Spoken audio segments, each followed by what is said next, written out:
പിണറായി വിജയന്റെ സുദീർഘമായ അനുസ്മരണ ലേഖനം വന്നുകഴിഞ്ഞു. ഉജ്ജ്വല സമര പാരമ്പര്യത്തിന്റെയും അസാമാന്യമായ നിശ്ചയദാർഢ്യത്തിന്റെയും വിട്ടുവീഴ്ചയില്ലാത്ത പോരാട്ട നിലപാടുകളുടെയും പ്രതീകമായിരുന്നു സഖാവ് വി എസ് അച്യുതാനന്ദൻ.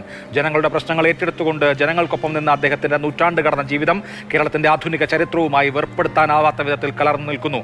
കേരള സർക്കാരിനെയും CPIM-നെയും ഇടതുപക്ഷ ജനാധിപത്യ മുന്നണിയെയും പ്രതിപക്ഷത്തെയും വിവിധ ഘട്ടങ്ങളിൽ വി എസ് നയിച്ചു. കേരളത്തിന്റെ രാഷ്ട്രീയ ഈടുവയ്പ്പിന്റെ ഭാഗമാണവ എന്ന് ചരിത്രം രേഖപ്പെടുത്തും. ഇങ്ങനെ വളരെ സുദീർഘമായ ഒരു അനുശോചന സന്ദേശം മുഖ്യമന്ത്രി പിണറായി വിജയന്റേതായി വന്നിട്ടുണ്ട്. തലനരക്കുകയല്ല എന്റെ വൃദ്ധത്വം, തലനരക്കാത്തതല്ല എന്റെ യുവത്വവും. കൊടിയ ദുഷ്പ്രഭുത്വത്തിൻ തിരുമുമ്പിൽ തലകുനിക്കാത്തതാണ് എന്റെ യൗവനം, തലകുനിക്കാത്തതാണ് എന്റെ യൗവനം.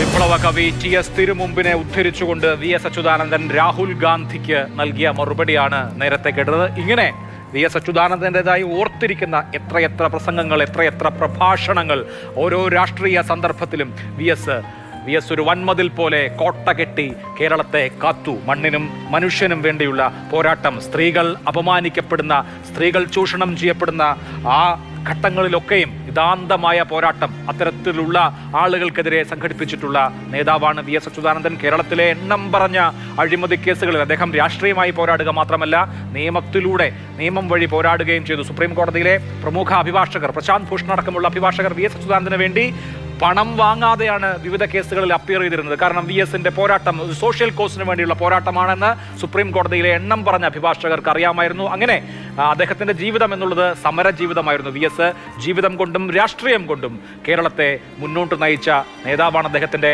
സമര പോരാട്ടങ്ങൾ അത് തൊഴിലാളി സംഘാടനത്തിൽ തുടങ്ങി കേരളത്തിന്റെ ഭരണ സ്ഥിരാകേന്ദ്രത്തിലെത്തിയ പോരാട്ടത്തിന്റെ ജീവസുറ്റ ഉജ്ജ്വലമായ കഥയാണ്. വി എസ് അച്യുതാനന്ദൻ്റെ നിര്യാണത്തിൽ പ്രതിപക്ഷ നേതാവിൻ്റെയും അനുശോചന കുറിപ്പ് ഒരു നീണ്ട ഓർമ്മ കുറിപ്പ് തന്നെയാണ്. രണ്ടക്ഷരം കൊണ്ട് കേരള രാഷ്ട്രീയത്തിൽ സ്വന്തം സ്ഥാനം കൃത്യമായി അടയാളപ്പെടുത്തിയ നേതാവ്, കല്ലും മുള്ളും നിറഞ്ഞ വഴികളിലൂടെ രാഷ്ട്രീയ പ്രവർത്തനം നടത്തി പ്രതിപക്ഷ നേതാവും മുഖ്യമന്ത്രിയുമായി. പ്രതിപക്ഷ നേതാവായിരുന്നപ്പോഴും മുഖ്യമന്ത്രിയായിരുന്നപ്പോഴും കടിഞ്ഞാണുകളൊക്കെ പൊട്ടിച്ച് പ്രതിപക്ഷമായി തന്നെയാണ് വി എസ് നിലയുറപ്പിച്ചത്. അത് വി എസ് ആസ്വദിച്ചു എന്നും തോന്നിയിട്ടുണ്ട് എന്ന് തുടങ്ങുന്നതാണ് VD സതീഷിൻ്റെ കുറിപ്പ്.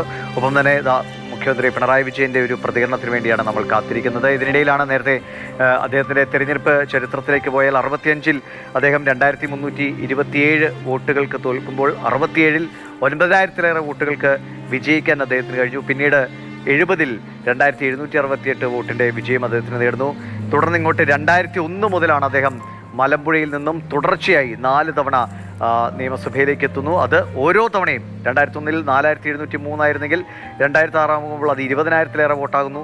2011 ആകുമ്പോൾ അത് 23,000-ലേറെ വോട്ടാകുന്നു. 2016 ആകുമ്പോൾ അത് 27,000-ലേറെ വോട്ടാകുന്നു. അങ്ങനെ 4 തവണ മത്സരിച്ചപ്പോൾ 4 തവണയും തൻ്റെ ഭൂരിപക്ഷം ഉയർത്തിക്കൊണ്ടാണ് വി എസ് പാലക്കാടിൻ്റെ മലമ്പുഴയുടെ സ്വന്തം വി എസ് ആയി നിയമസഭയിലേക്ക് എത്തിയത്. അങ്ങനെ പതിറ്റാണ്ടുകൾ നീണ്ട ആ രാഷ്ട്രീയ പോരാട്ട ചരിത്രം, അത് ഒരുപക്ഷെ രാഷ്ട്രീയ ചരിത്രം പഠിക്കുന്നവർക്ക് തന്നെ വലിയൊരു പഠന വിഷയം കൂടിയാണ്.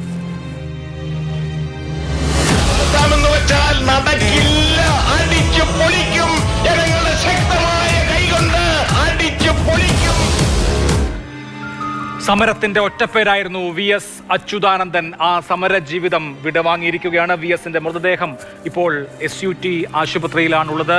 അദ്ദേഹം ദീർഘകാലം പാർട്ടിയെ നയിച്ച AKG സെന്ററിലേക്ക്, AKG പഠന ഗവേഷണ കേന്ദ്രത്തിലേക്ക് SUT ആശുപത്രിയിൽ നിന്ന് വി എസിന്റെ ഭൗതിക ശരീരം എത്തിക്കും. കേരളം സമരസഖാവിന് മുഷ്ടി ചുരുട്ടി അഭിവാദ്യം ചെയ്ത് വിട നൽകുകയാണ്.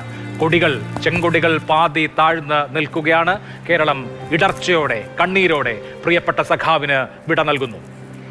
അല്പനിമിഷത്തിനകം തന്നെ ആശുപത്രിയിൽ നിന്നും മൃതദേഹം പുറത്തേക്ക് എത്തിക്കും. അതിനുള്ള ക്രമീകരണങ്ങൾ ഏറെക്കുറെ അവിടെ പൂർത്തിയായിട്ടുണ്ട് എന്നാണ് മനസ്സിലാക്കുന്നത്. അതിന് മുന്നോടിയായി ഒരുപക്ഷെ മുഖ്യമന്ത്രി മാധ്യമങ്ങളെ കാണാനുള്ള ഒരു സാധ്യതയാണ് നേരത്തെ അനന്തകൃഷ്ണൻ സൂചിപ്പിച്ചത്. അദ്ദേഹത്തിൻ്റെ ഒരു നീണ്ട കുറിപ്പ്, വി എസിനെ കുറിച്ചുള്ള ഓർമ്മകൾ ഇപ്പോൾ തന്നെ സോഷ്യൽ മീഡിയയിൽ പങ്കുവെച്ചു കഴിഞ്ഞു. പക്ഷേ നേരിട്ട് അദ്ദേഹത്തിനും ഒരുപക്ഷെ അദ്ദേഹത്തിനും മാർഗനിർദ്ദേശിയായി നിന്ന, അദ്ദേഹത്തിൻ്റെയും നേതാവായി നിന്ന, വഴികാട്ടിയായി നിന്ന നേതാവായിരുന്നു വി എസ് അച്യുതാനന്ദൻ. പിന്നീടുള്ള രാഷ്ട്രീയ പോരാട്ട വഴികളിൽ വലിയ തർക്കങ്ങളും കലഹങ്ങളും ഒക്കെ ഉണ്ടായിട്ടുണ്ടെങ്കിൽ ഒരു പ്രത്യയശാസ്ത്രത്തിൻ്റെ കുടക്കീഴിൽ നിന്നുകൊണ്ട് മുന്നോട്ട് പോയ നേതാക്കളായിരുന്നു. അതിൻ്റെ സ്നേഹവും കരുതലുമൊക്കെ പരസ്പരം ഇരു നേതാക്കളും പങ്കുവെക്കുകയും ചെയ്തിട്ടുണ്ട്. ഇപ്പോൾ